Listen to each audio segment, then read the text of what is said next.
శ్రేయోభిలాషులకి, స్నేహితులకి అందరికీ కూడా నమస్కారం. నా పేరు నాగమణి యాదవ్. నేను భారత చైతన్య యువజన పార్టీ బోడే రామచంద్ర యాదవ్ గారి పార్టీలో వర్క్ చేస్తున్నాను. సార్కి ముందే ఆయన మాట ఇవ్వటం వల్ల ఇక్కడికి రాలేకపోయారు. అందువల్ల ఆయన చాలా బాధపడ్డారు. ముఖ్యంగా మీకు చెప్తుంది ఏంటంటే, మన యాదవులందరూ కూడా ఐక్యమత్యంగా ఉండాలని, మన యాదవులందరూ కూడా ఒకళ్ళు ముందుకెళ్తుంటే వాళ్ళకి దారి ఇవ్వాలని, వాళ్ళకి వెల్కమ్ చెప్పాలని, ఏంటంటే ఈ రోజున మన ఓటులతో గెలిచిన వాళ్ళే మనల్ని ఈ రోజున అణగదొక్కడానికి ప్రయత్నాలు చేస్తున్నారు. కాబట్టి మనమందరం కూడా ఎదురు తిరగాలి, పోరాడాలి, చరిత్రని మనం సృష్టించాలి. ఎందుకంటే ఈ రోజున మన చరిత్ర నేల రాసేస్తున్నారు, తొక్కేస్తున్నారు, కాళ్ళ రాస్తున్నారు. మనం ఎప్పుడో తాతలు తండ్రులు మన పూర్వీకులు చేసిన చరిత్ర చెప్పుకోవడం కాదు, మన చరిత్ర కూడా చెప్పుకునే రోజు ఈ రోజు అనేది మనం తెలుసుకోవాలి. మన చరిత్ర గురించి భవిష్యత్తు తరాలు చెప్పుకోవాలి. ఎందుకంటే ఈ రోజున మనందరం కూడా ఎంతో కష్టపడుతున్నాం, మనం ఓట్లేస్తున్నాం, గెలిపిస్తున్నాం, మనకి కొన్ని పదవులు ఇస్తున్నారు. దానివల్ల ఉపయోగం ఏంటో నాకు తెలీదు. ఎందుకంటే మనల్ని మనం విమర్శించుకోకూడదు కాబట్టి నేను దాని గురించి అయితే చెప్పలేదు. కొన్ని సందర్భాలు వచ్చినప్పుడు మాట్లాడుతాం దాని గురించి. ఇప్పుడైతే మనం ఆనందంగా ఒక వనభోజనానికి వచ్చాం కాబట్టి మనం ఒక 2 ముక్కలు మంచిగా మాట్లాడుకుందాం. అదేంటి అంటే, రామచంద్ర యాదవ్ గారు చాలా కష్టపడుతున్నారు మన కులం కోసం.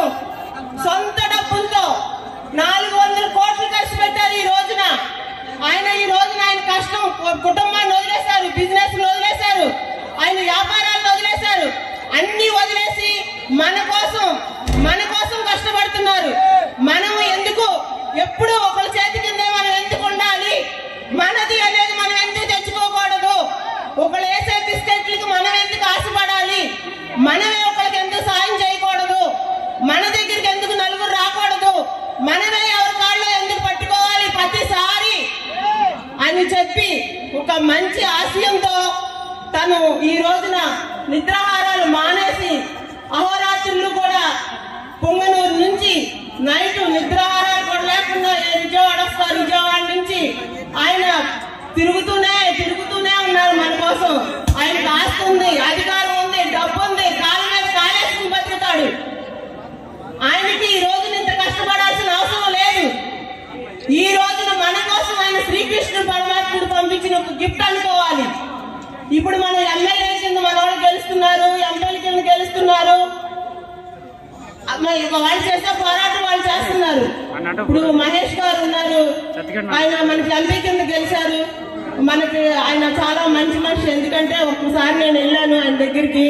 ఆయన చిన్న పెద్ద అని తేడా లేకుండా అందరినీ కూడా ఒకేలాగా చూస్తున్నారు. అది నాకు చాలా నచ్చింది.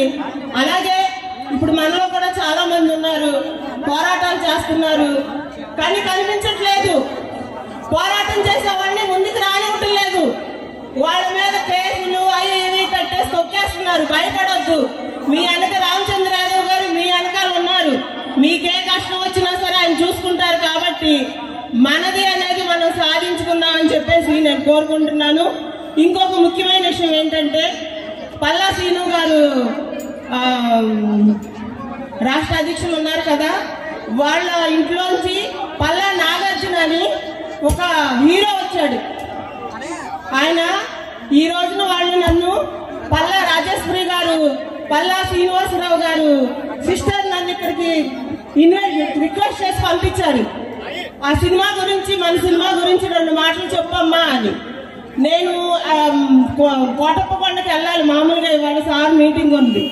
నేను వాళ్ళని పంపించి ఆవిడ రిక్వెస్ట్ చేసిందని నేను ఈరోజు ఈ మీటింగ్కి వచ్చాను. నేను ఇప్పుడు పల్లా నాగార్జున గారు సూరి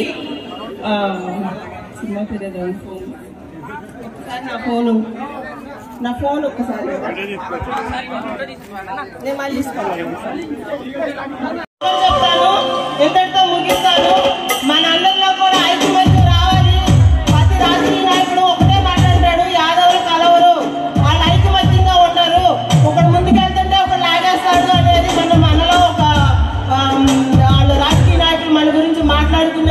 అనేది ఒక మాట ఉంది. కాబట్టి మనందరం ఐకమత్యంగా ఉండాలి. మన యాదవులు ఎక్కడున్నా సరే వాళ్ళని ముందుకు తీసుకెళ్ళడానికి ప్రతి ఒక్కళ్ళు కూడా సహకరించాలి. వాళ్ళ ముందుకెళ్ళడానికి మనం దారి చూపించాలి.